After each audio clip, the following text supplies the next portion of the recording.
Ya, kembali bersama dengan saya Gembala Are, dan sore ini saya ingin membagikan kepada Anda mengenai sunat. Karena sunat ini pernah dilakukan oleh bangsa Yahudi sampai sekarang juga. Bahkan agama Islam juga melakukan sunat terhadap anak-anak mereka. Lalu kita bertanya, kira-kira sunat ini kenapa sih dimunculkan dan mulai kapan begitu ya? Kalau kita lihat dalam Alkitab, sebetulnya sunat itu dimulai pada zaman Abraham. Ya, jadi pertama sekali disunat itu yang Tuhan perintahkan itu adalah Abraham. Lalu timbul pertanyaan kita begitu ya, kenapa sih disunat begitu? Ada beberapa orang punya alasan sunat itu supaya dia bersih. Jadi dilihat dari sudut pandang medisnya. Namun pertanyaan berikutnya adalah, kalau sunat itu dimulai pada zaman Abraham, 2000 tahun setelah masanya Adam misalnya begitu, lalu kenapa itu baru muncul pada zaman Abraham? Kalau memang alasannya lebih kepada alasan higienitasnya atau lebih kepada masalah kebersihan, seperti itu begitu. Ya, apakah ada alasan lain atau ada makna teologis di balik daripada perintah itu? Itu yang harus kita selidiki lebih dahulu, begitu ya. Nah, kalau kita baca dalam Alkitab, memang Tuhan ya memerintahkan Adam untuk menyunat anak-anaknya, dan itu disunat pada usia 8 hari. Nanti kita akan lihat Bapak Ibu, kenapa seseorang itu disunat pada usia 8 hari. Atau orang Yahudi ya. Kenapa orang Yahudi sunat pada usia 8 hari, kenapa tidak 7 hari, kenapa tidak 9 hari, atau kenapa tidak setelah berumur sekian tahun begitu. Jadi kita harus perlu mendapatkan itu, maksudnya mendapatkan pemahamannya dengan benar, dan apa sih kontribusinya bagi sains atau kontribusinya bagi dunia medis begitu ya. Nah, oke, kita kembali tadi seperti saya katakan tadi, sunat itu dimulai pada zaman Abraham. Sebetulnya sunat itu dilatar belakangi oleh janji, ya, oleh janji Tuhan kepada Adam bahwasanya sang juru selamat itu akan diutus untuk mati menggantikan manusia dihukumkan di neraka. Ya, jadi pada zaman Abraham itu Tuhan berjanji bahwa dari keturunannya lah juru selamat itu akan lahir. Jadi karena ini bicara janji keturunan kepada Abraham, di mana dari keturunan Abraham akan lahir juru selamat, bahkan keturunan Abraham akan menjadi bangsa yang besar, maka Tuhan tuntut namanya sebuah perjanjian, yaitu sunat. Ya. Itulah sebabnya sunat itu laki-laki, dan itu diberikan tanda pada setiap laki-laki, yaitu menghilangkan kulupnya, ya, menghilangkan kulupnya sebagai tanda perjanjian antara Abraham dengan Tuhan, bahwasanya dari keturunan Abraham lah lahir juru selamat. Jadi sebenarnya sunat itu bukan berbicara mengenai yang namanya untuk kebersihan, ya. Kalau itu bicara untuk kebersihan, berarti sebenarnya Tuhan sudah melakukan sebuah kealpaan, atau Tuhan mungkin lupa begitu ya.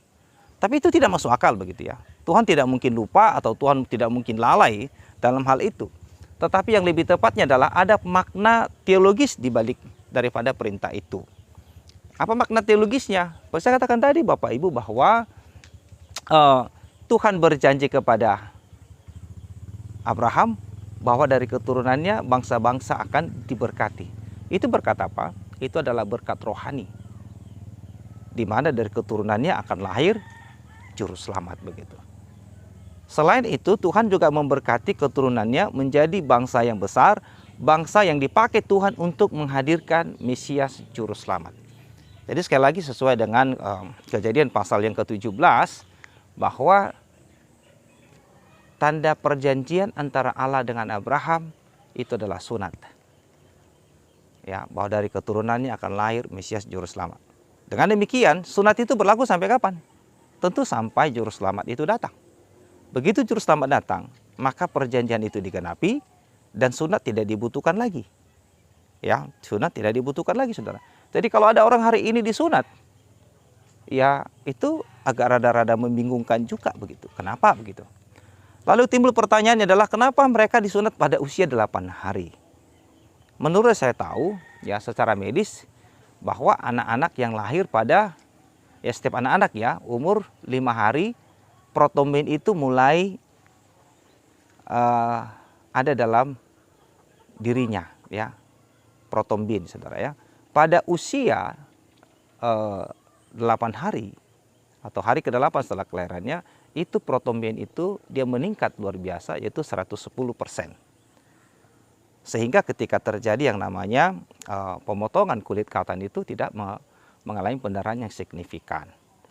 Jadi saudara-saudara, itulah sebabnya Tuhan menuntut sunat itu bukan untuk kebersihan, tetapi tanda perjanjian keturunan. Bahwa dari keturunan Abraham akan lahir juru selamat. Juru selamat yang dijanjikan kepada Adam, nenek moyang kita. Jadi saudara, Anda disunat untuk apa? Ya, untuk apa saudara? Untuk kebersihan? Tanpa disunat tidak akan ada masalah gitu. Apakah itu membuat orang lebih sehat? Tidak juga gitu ya.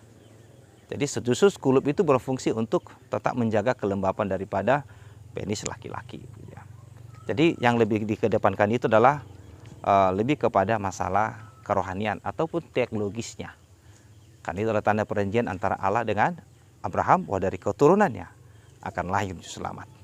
Setelah juru selamat itu datang, maka yang namanya sunat itu dihentikan. Semoga hal ini memberkati kita semua dan menambah pengetahuan Anda tentang kebenaran firman Tuhan. Tuhan Yesus memberkati. Amin. Jika saudara-saudara merasa terberkati dengan video ini, silakan like, subscribe, dan share supaya semakin banyak yang mendapat berkat rohani dari video ini.